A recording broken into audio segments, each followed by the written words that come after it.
اعوذ باللہ من الشیطان الرجیم، بسم اللہ الرحمن الرحیم۔ معزز ناظرین، السلام علیکم ورحمۃ اللہ وبرکاتہ۔ میں ہوں اطہر کاظمی اور آپ دیکھ رہے ہیں پروگرام احکام اسلامی۔ اور آج ہم اس پروگرام میں جس طریقے سے آپ کے علم میں ہے کہ ہم مختلف چیزوں پر ڈسکس کر رہے ہیں اور اس کو مقدمتاً اس کے بارے میں تفصیل سے بات کر رہے ہیں۔ مثلا ہم بات کر رہے ہیں باب طہارت میں اس وقت میت کے غسل و کفن کے بارے میں، جیسا کہ آغا نے پچھلے ایپیسوڈ میں غسل و کفن کے بارے میں بتایا۔ ہم بات کریں گے اب دفن کرنے کے بارے میں کہ میت کو کس طرح سے دفن کیا جاتا ہے اور کیسے کیسے اس میں کون کون سے احکام ہیں۔ تو آئیے آج اس وقت ہمارے ساتھ موجود ہیں حجت الاسلام والمسلمین علی جناب مولانا مصطفى علی خان اديب الہندى صاحب قبلہ۔ استقبال کرتے ہیں اور اس گفتگو کا آغاز کرتے ہیں۔ السلام علیکم آغا۔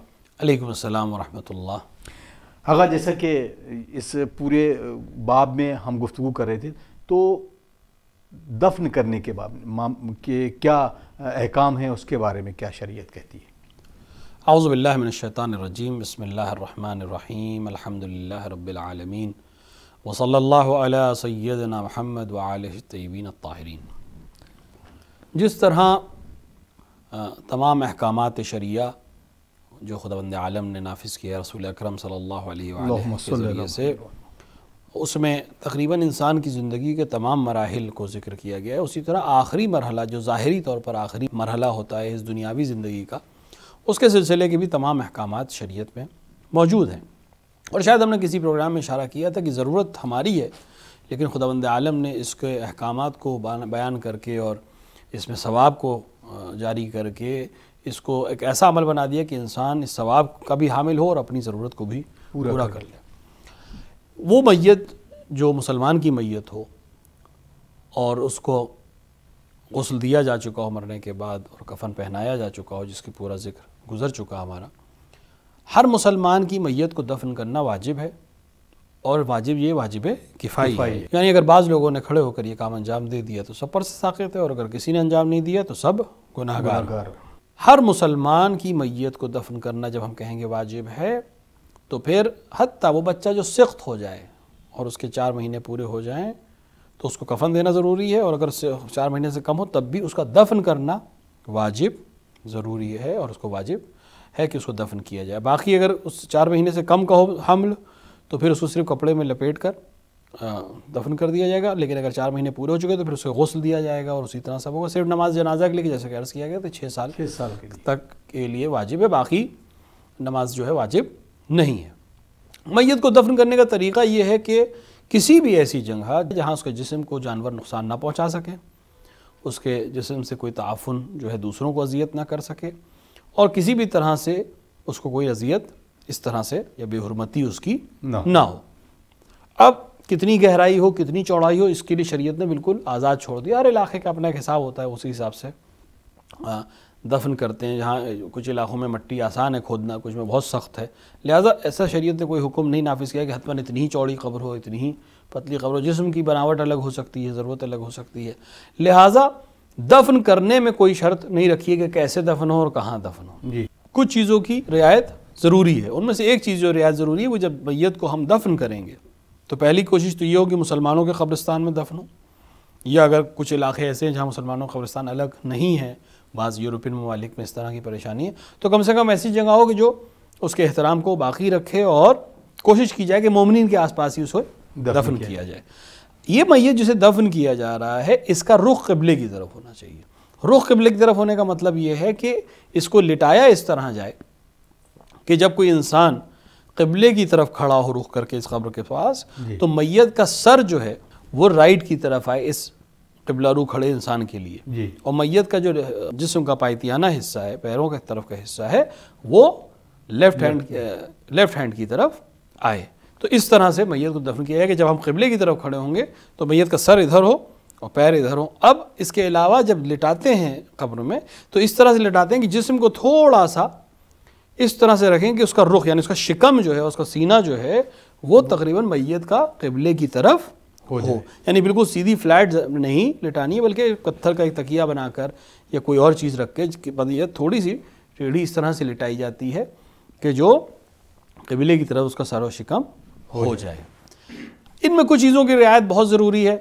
اس میں سے ایک چیز یہ ہے کہ جب مثال کے طور پر اگر کسی خاتون کی میت ہے تو قبر میں محرم کوشش کریں کہ پہلے وہی داخل ہو. اگر نہیں ہے تو ایک الگ بحث ہو جاتی ہے.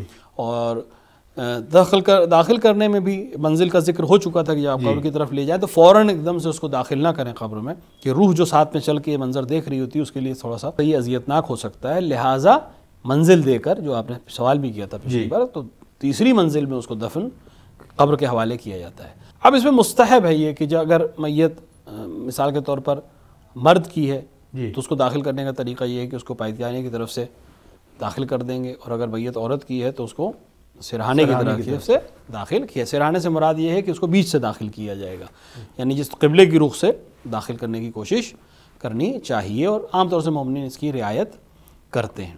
اب اس کو ڈھانکنا، اب چاہے اس پہ لکڑی کے پٹھرے لگائے جائیں کہ خاک اندر تک نہ جائے، چاہے وہ لوہے کے لگائے جائیں، چاہے وہ پتھر کے لگائے جائیں، اس سے کوئی فرق نہیں پڑتا. لیکن کوشش یہ کرنی چاہیے کہ قبر کو اس طرح سے بند کیا جائے کہ اوپر سے کوئی جو خاک ڈالی جائے گی قبر میں وہ اندر قبر میں داخل نہ ہو. اور اگر پتھریلی مٹی ہے اور کوئی اس طرح سے قبر بنا دے کہ پتھر کا ایک مزار کا بنا دے اور اس میں میت کو رکھ کے چاروں طرف سے پتھر سے اس کو بند کر دے کہ نہ اس کو جانور نقصان پہنچا سکتے ہو نہ بو باہر آ سکتی ہو، تو یہ بھی طریقہ صحیح ہے، اس میں کوئی حرج نہیں ہے. اب سرکار بہت ساری اس میں بھی سوال ہے. ایک سوال ایک صاحب نے کیا ہے کہ کیا نابالغ کے میت کو چھونے سے اس پر غسل مس میت واجب ہو جاتا ہے؟ اگر ہو جاتا ہے تو وہ کس طریقے سے بچے کو غسل دلایا جائے؟ نابالغ کی میت ہے یا نابالغ بچے نے مس کیا ہے؟ نابالغ بچے نے مس کیا ہے کسی میت کو. دیکھیے کسی بھی فرد کے لیے حکم شریعت تبھی آئے گا جب وہ بالغ ہو چکا ہو، بالغ اور عاقل ہو چکا ہو. اگر نابالغ نے میت کو چھو لیا کسی وجہ سے بھی تو اس کے اوپر حکم شرعی واجب اور مستحب اور حرام والا بھی اس پہ مرتب ہی نہیں ہوا ہے، کیونکہ واجب اور مستحب اور حرام بالغ ہونے کے بعد ہوتا ہے. لہٰذا اگر اس کو غسل کرنا آتا ہے، تمیز رکھتا ہے، یہ جانتا ہے غسل کیسے کیا جا سکتا ہے، اتنی شعور رکھتا ہے، تو یہ غسل کر لے گا کافی. البتہ اس پہ واجب اس لیے نہیں کہ ابھی بالغ ہی نہیں ہوا ہے. اور لیکن جب اس نے غسل سیکھ لیا اور غسل کرنا جانتا ہے تو اس کو بتا دیں کہ یہ غسل وہ اس طرح سے انجام دے لے. لیکن اگر ابھی اتنا چھوٹا ہے کہ اس کو کچھ بھی شعور نہیں ہے، کچھ بھی نہیں جانتے، 3 سال کا بچہ ہے، 4 سال کا بچہ ہے، 5 سال کا بچہ ہے، عام طور سے 7 سال کے بعد کے بچے ممیز بچے کہلاتے ہیں. تو ممیز بچہ جو غسل جانتا ہو، اچھے برے جانتا ہو، اس کو بتا سکتے ہیں. البتہ اس پہ واجب نہیں ہے، کیونکہ اس کے اوپر واجب کے شرائط ابھی نہیں، کیونکہ بالغ نہیں ہوا ہے وہ. لیکن جو بچہ اس سے بھی چھوٹا ہے اس کے اوپر کچھ بھی نہیں ہے، اور اس طرح کا کوئی حکم اس کے اوپر مرتب نہیں ہوگا. البتہ بنابر اقوال علماء یہ بچہ جب بالغ ہو تو ایک بار غسل کر لے تو وہ تمام غسلوں کے جو اس کے اوپر مان لی کسی وجہ سے واجب ہوئے، کیونکہ اور کوئی غسل اس کے اوپر واجب نہیں ہوگا. یہ واجب بھی اس لیے نہیں ہوگا کیونکہ یہ بھی بالغ نہیں ہوا تھا. لیکن اگر شعور کی منزل میں جب پہنچ جائے تو جب اسے غسل سکھایا جائے تو غسل مس میت بھی کر لے، تاکہ اگر اس کے ذمہ کوئی چیز تھی تو وہ ادا ہو جائے. خوب. آگا اسی سے سوال ملتا جلتا ہے کہ ایصال کے لیے جیسے ہمارے ہاں ہوتا ہے کہ سیوم ہے، پنجم ہے، 10واں 20واں ہوتا ہے اور چہلم ہوتا ہے، تو اب ایصال کے لیے بھی کوئی ایسی عمر ہے کہ اس عمر کے بچوں کے بعد، ان کی میت کے مرنے کے بعد، ان کی تدفین کے بعد یہ سارے ایصال ثواب کے جو روز ہیں اس پر نظر اور فاتحہ کا اہتمام کیا جائے؟ دیکھیے ایصال ثواب کا ہدف ہی یہ ہے کہ جو انسان اس دنیا سے گیا ہے، چونکہ اب وہ اپنے لیے کوئی صالح عمل نہیں کر سکتا ہے، کیونکہ آخرت میں کوئی چیز اگر کام آئے گی تو اعمال صالحہ ہیں، بے شک کوئی اور چیز وہاں کام نہیں آئے گی. اور اب یہ اس حال میں نہیں ہے کہ اپنے لیے کچھ کر سکے، نہ اچھے عمل کر سکتا ہے نہ برے عمل کر سکتا ہے. لیکن خداوند عالم نے ایک دروازہ اس طرح سے کھولا ہے، ائمہ علیہ السلام نے جو ہمیں تعلیم کیا کہ اگر اس کی نیابت میں، اس کی نیت سے، اس کو ثواب پہنچانے کی غرض سے کوئی نیک عمل کیا جائے اس کے لیے، تو اس کا ثواب خداوند عالم اس کے نام اعمال میں درج کرتا ہے اور اس کا اجر اس کو ملے گا. اب اس میں بہترین طریقہ ایک مجلس سید الشہداء علیہ السلام ہے کہ وہ بارگاہ الہیہ میں مورد قبول بھی ہے. ائمہ علیہ السلام اس میں شرکت کرتے ہیں اور ائمہ علیہ السلام کی پسندیدہ چیزوں میں سے ہے، خداوند عالم کی پسندیدہ امور میں سے ہے. لہٰذا اس میں مومنین جمع ہوتے ہیں، مومنین کا خود جمع ہونا پسندیدہ اعمال میں سے ہے. ایک جگہ بیٹھنا ہے، اسی کے ذریعے سے دین اسلام کی ترویج ہوتی ہے، امام حسین علیہ السلام کی یاد منائی جاتی ہے. یہ سب چیزیں جو اس میت کے نام پر ایصال ثواب ہو سکتے ہیں۔ تو اب ایصال ثواب کا اگر ہدف انسان کی سمجھ میں آ جائے گا تو آپ کے سوال کا جواب اپنے آپ ہو جائے گا۔ ایصال ثواب کس کے لیے ہے؟ اس شخص کے لیے جو اب عمل انجام نہیں دے سکتا۔ یہ بچہ جو اس دنیا سے گیا اس کو عمل کی ضرورت ہی نہیں ہے کیونکہ یہ بالغ ہی نہیں ہوا ہے۔ جی اگر بچہ بالغ نہیں ہوا ہے تو نہ اس کے لیے کوئی عذاب ہے، نہ اس کے لیے کوئی عقاب ہے، نہ اس سے کوئی سوال ہے، نہ اس سے کوئی جواب ہے، کیونکہ سارے حکم شریعت بالغ ہونے کے بعد مرتب ہوتے ہیں۔ جی لہٰذا اس کو کسی چیز کی ضرورت ہی نہیں ہے۔ جس کو سوال، جس نے اعمال برے کیے ہیں وہ توبہ کرے گا، جس نے اعمال اچھے کیے ہیں وہ ثواب کا مستحق ہوگا۔ ثواب کا مستحق ہونے کے لیے ایک عمر کی قید ہے، جو ہے ایک بلوغ کی قید ہے۔ جی اگر بچہ اس دنیا سے چلا گیا تو اس کو ایصال ثواب کی ضرورت نہیں ہے، لیکن اگر کوئی کر رہا ہے تو اس میں کوئی حرج نہیں ہے، کیونکہ بالآخر اس کا اگر اس بچے کو کوئی فائدہ نہ ہو رہا ہو تو کم سے کم اس کے جو والدین ہیں یا اس کے جو گھر والے ہیں ان کے قلب کے سکون کا ایک انتظام مجلس سید الشہداء کے ذریعے سے کیا جا سکتا ہے۔ تو پسماندگان کے لیے چونکہ اذیت ہے، اس بچے کے لیے اذیت نہیں ہے، چونکہ ایک وسیلہ انسان کو تلقین دینے کا اور صبر دلانے کا امام حسین علیہ السلام کے مصائب کا ذکر ہے۔ تو ٹھیک اس بچے کے لیے آخرت میں کوئی سختی نہیں ہے کیونکہ اس کے اوپر کوئی حکم مرتب نہیں ہوا تھا، لیکن اس کے جانے سے ان کا جو دل مجروح ہوا ہے، یہ جو پسماندگان ہیں، چاہے بھائی ہوں، چاہے بہنیں ہوں، چاہے والدین ہوں، چاہے دادا ہوں، ننیال والے ہوں، جو بھی نزدیکی اس کے ہیں، جس کے لیے اس بچے سے ایک انس ہے، محبت ہے، حتی رشتہ دار ہوں، محلے والے ہوں، ان کو تسکین دینے کا ایک بہترین طریقہ مجلس سید الشہداء علیہ السلام۔ تو لہٰذا برپا کرنے کا ایک ہدف تھا ایصال ثواب۔ اس وقت شاید ایصال ثواب اتنا بڑا ہدف نہ رہ جائے کیونکہ اس کو ضرورت نہیں ہے ان چیزوں کی، لیکن ایک دوسرا اہم ہدف ہے معصومین علیہ السلام کے وجود کے نتیجے میں سکون کا حاصل ہونا، اطمینان کا حاصل ہونا اور حاضرین کے لیے باعث ثواب ہونا۔ تو یہ عمل صبر بھی دلائے گا، ایک انسان کو اس رنج و غم سے باہر نکلنے کا سبب بھی بنے گا، مومنین کے جمع ہونے کا سبب بنے گا، اور اس سے بہتر عمل نہیں ہو سکتا، چاہے وہ کسی بچے کے نام ہی پر کیوں نہ ہو رہا ہو۔ سبحان اللہ سبحان اللہ۔ اگر اب بات کرتے ہیں تلقین کے بارے میں، کیونکہ دفن کرنے کے بعد تلقین کی کس انداز میں کرنا چاہیے؟ یعنی تلقین تو سنی ہے، اسماء افہام کے بارے میں بھی بتایا جاتا ہے، تو اب تلقین کے لیے کیا حکم شرعی ہے؟ دیکھیے تلقین جیسے کہ بیان ہی کر دیا آپ نے کہ تلقین کا مطلب ہے کسی چیز کو یاد دہروانا یا یاد دلانا، تو یہ ایک ایسی چیز ہے جو تقریباً سب کو معلوم ہے۔ تو اس کا ہدف یہ ہوتا ہے کہ وہ روح جو ابھی اس مردے کے پاس کھڑی ہوئی ہے اور ابھی منکر نکیر آ کر سوال کریں گے، تو بہت امکان میں ہوتا ہے کہ انسان حیبت میں اور موت کی وجہ سے جو ایک دم سے اس کے اوپر کیفیت طاری ہوئی ہے، اس کا ہمیں اندازہ اس لیے نہیں کہ جو اس وادی سے گزر چکے ہیں واپس آ کے جواب دینے والے نہیں ہیں، لیکن جو روایات سے استفادہ ہوتا ہے وہ یہی ہے کہ اتنی گھبرائی ہوئی ہوتی ہے کہ بہت سی چیزیں جو اس کو معلوم ہے وہ بھول جاتی ہے، تو ہم اس کو یاد دلاتے ہیں کہ گھبرانے کی ضرورت نہیں ہے، ابھی آئیں گے سوال تم سے کریں گے، تو تم سے جو سوال کریں گے تمہیں اس کا جواب دینا ہے، جواب معلوم ہے، سوال معلوم ہے، تقریباً لوگ سنا کرتے ہیں۔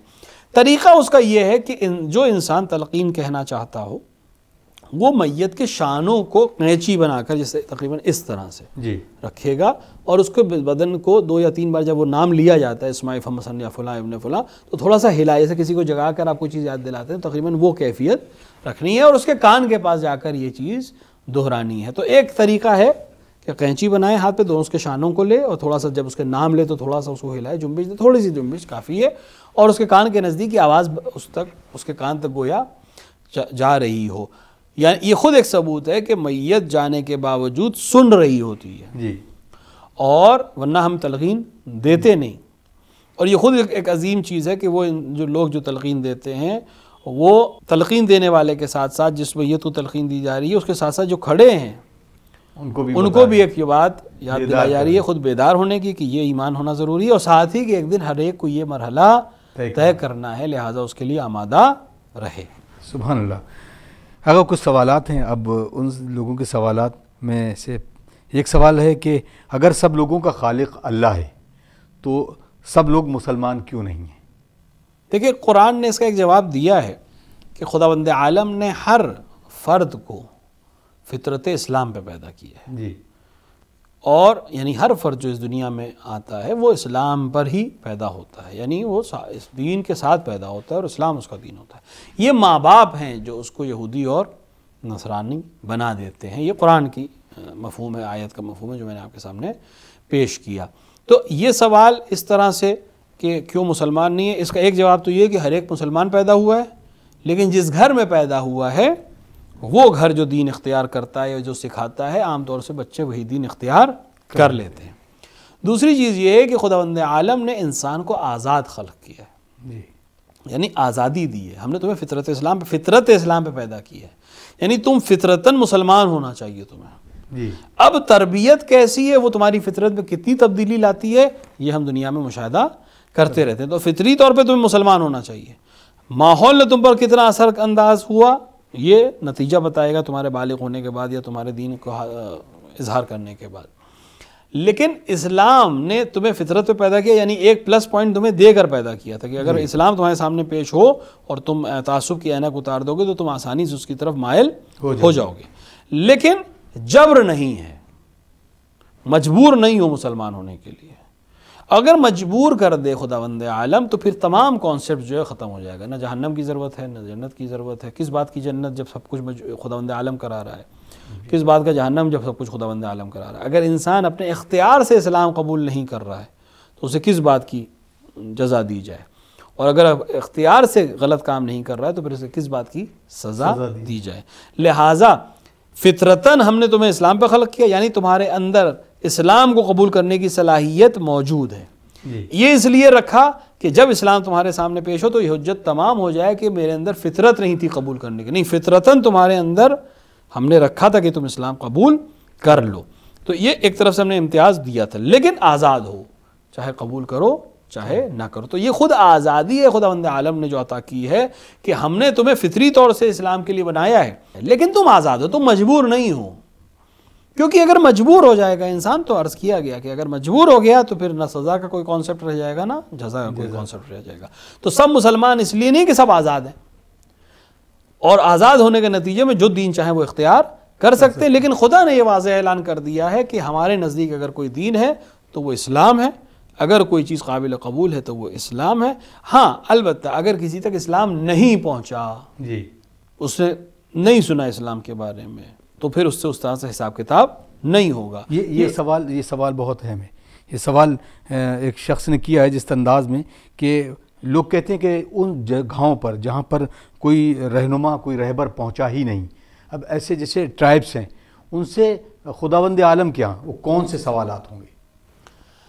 بعض روایات میں اس کی طرف اشارہ ہوا ہے کہ خداوند عالم جن لوگوں تک اسلام پہنچا ہی نہیں، یعنی واقعاً نہیں پہنچا، رسول اکرم کی بات وہاں تک نہیں پہنچی، بعض حالات ایسے پیدا ہوئے کہ نہیں پہنچ سکی۔ آج جو بہت سے علاقے محروم ہیں، اس کی وجہ وہی ہے کہ امیر المومنین علیہ السلام کو اگر اجازت ملتی اور آپ کو ارائمہ علیہ السلام کو اس طرح سے مجال ملتی جس طرح سے ان کو مجال ملنی چاہیے، تو دنیا میں کوئی بھی جگہ ایسی باقی نہ رہتی۔ یہ اس ظلم کا نتیجہ ہے جو آج ہمیں اس طرح کا ماحول دیکھنے کو مل رہا ہے۔ یہ سوال اگلے ایپیسوڈ کے لیے بالکل وقت اجازت نہیں دے رہا، اور وقت کی سوئیاں جو ہیں لگاتار بڑھتی جا رہی ہیں۔ ناظرین، اس سوال کے جواب کے لیے آپ انتظار کریے اگلے ایپیسوڈ کے لیے، اور انشاءاللہ اس کا مثبت جواب آپ تک پہنچے گا ضرور، کیونکہ اکثر کر کے ہمارے نوجوان اس طرح کے سوالات کرتے ہیں، اور یہ سوال بھی اس میں ایک کڑی ہے۔ تو پھر آپ سے گزارش ہے کہ دیے گئے نمبر پر اپنے سوالات بھیجیں تاکہ خوبصورت انداز میں آپ کو جوابات آپ تک پہنچائے جا سکیں۔ اپنے میزبان اطہر کاظمی کو اجازت دیجیے اس دعا کے ساتھ کہ انشاءاللہ اگلے ایپیسوڈ میں پھر آپ سے ملاقات ہوتی ہے۔ والسلام علیکم ورحمۃ اللہ وبرکاتہ۔